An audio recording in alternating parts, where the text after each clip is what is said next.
Бөлім, демалыс мәдениеті, мерекелер. Сабақтың тақырыбы сөз таптары. Мақсаты, сөз таптары тақырыбынан игерген білімдерін практикалық іс-әрекеттерге қолдана алады. Берілген сөз таптары және олардың жазылуы емлесін есте сақтайды. Бірігетін сөз таптары және олардың жазылуы емлесі. Асан, негізгі және туынды түбір туралы сыныпта мұғалімнің түсіндіргенін есіңде сақтадың ба? Бәрі толық есімде қалған жоқ. Не істеуге болады? Ол тақырыпты өздігіңізше қайталайтын мүмкіндік бар. Ол үшін мультимедиялық түсіндірмені мұқият тыңдап көрші. Түсінбеген жерлерің болса, бірнеше рет қайталауыңа болады. Жарайды. Онда тыңдап көрейік. Біріккен сөздер белгілі бір сөз таптарынан жасалады. Яғни белгілі бір сөз таптарына жататын сөздер бірігіп, біріккен сөздер жасайды. Олар мынандай тәртіпте бірігеді. Зат есімдерінің бірігуінен жасалған біріккен сөздер: шекара, асқазан, ақсақал. Сын есімдердің қатысуымен жасалған біріккен сөздер: әжептеуір, ақсарбас, үлкен сары, кісі есімі, кіші сары, кісі есімі.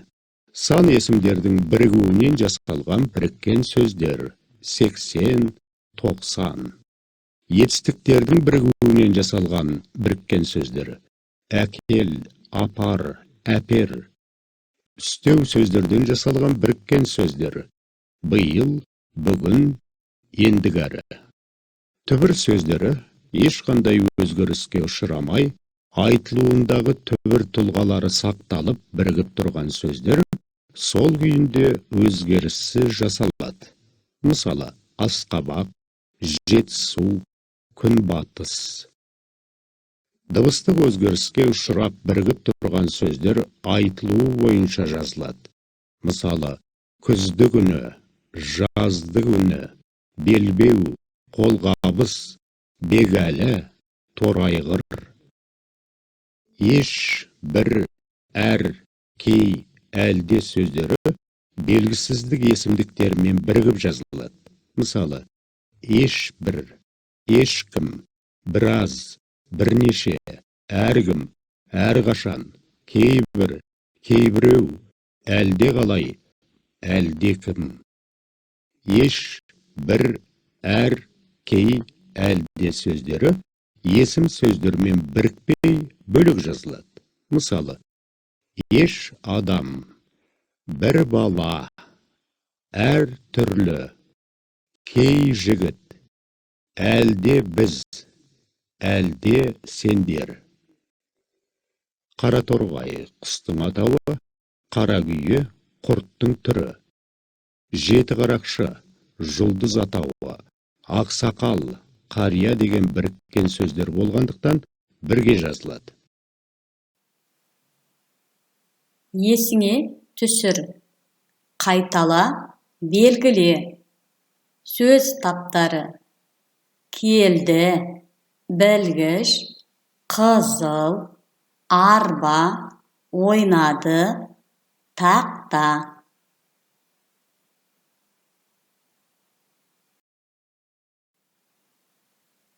Тыңдалым, 110 бет. Мәтінді оқы, ат қой. Жазғы демалыста Арман мен Нұрлан атасы мен әжесінің ауылына қыдырып барды. Бір уақыт аталарына көмектесті. Бау-бақшаны арамшөптерден тазартып, ретке келтірді. Бірде Арман Нұрланды шақырды. Ағаш түбінде шиқылдап жатқан сарыауыз балапанды көрді. Бұл ағаш басындағы ұядан құлап түскен торғайдың балапаны екен. Өзі кіп-кішкентай, жүні жоқ, қызыл шақа балапан шиқылдай береді. Арман сатыға шығып, балапанды ұясына қайта салды. Атасы немерелерінің бұл әрекетін құптады. Мына сұрақтарға жауап бер. Мәтін неге 3 бөлікке бөлінген? Әр бөліктің тақырыбын анықтап, оларға ат қой. Балапанды сипаттау мәтіннің қай бөлігінде берілген? Сұрақтардың жауабын жаз. Арман мен Нұрлан аталарына қашан және қалай көмектесті? Олар қандай балапанды тауып алды? Балалар не істеді? Үлгі дәптерімен жұмыс. 45-ші тапсырма. Айтылым. Сөздерді оқы, оларды 4 бағанға бөліп, мына үлгі бойынша жаз. Етістік. Негізгі, туынды, болымды, болымсыз болып бөлінеді. Арқандады, мақтанба, кейін, ойла, майла, тұзда, шегеле, тербетпе, баспа, барма, оқы, үрле, үз, отыр, жүз, өкпелеме.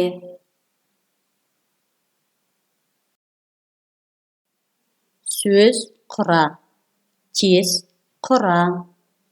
Мысалы, жүгір.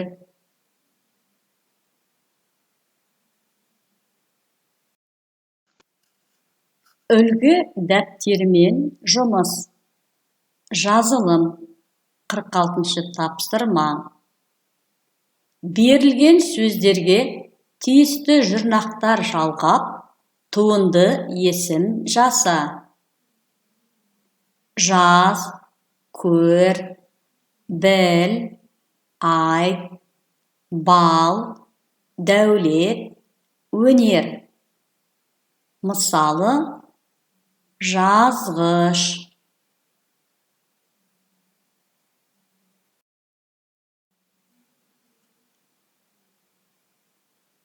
Шығармашылық жұмыс. Өз үйіне енгіз.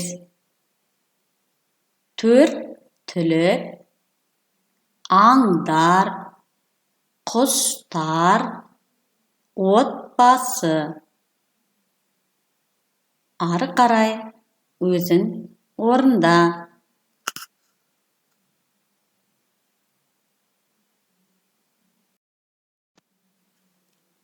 Жазылым.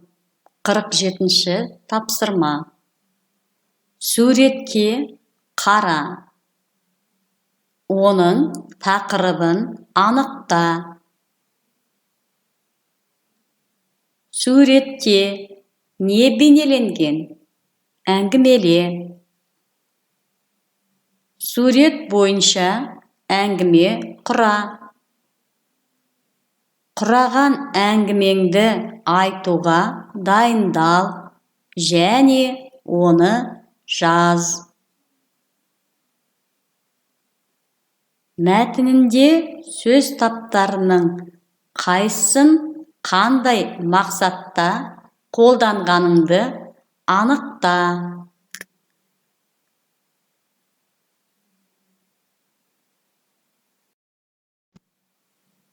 үй жұмысы. Биопоэма әдісі бойынша жұмыс. Аты қоян. Сипаттайтын сөз. Жақсы көретіні, қорқатыны, басынан өткізген сезім, болашақтан күтетіні, мекен жайы, тегі.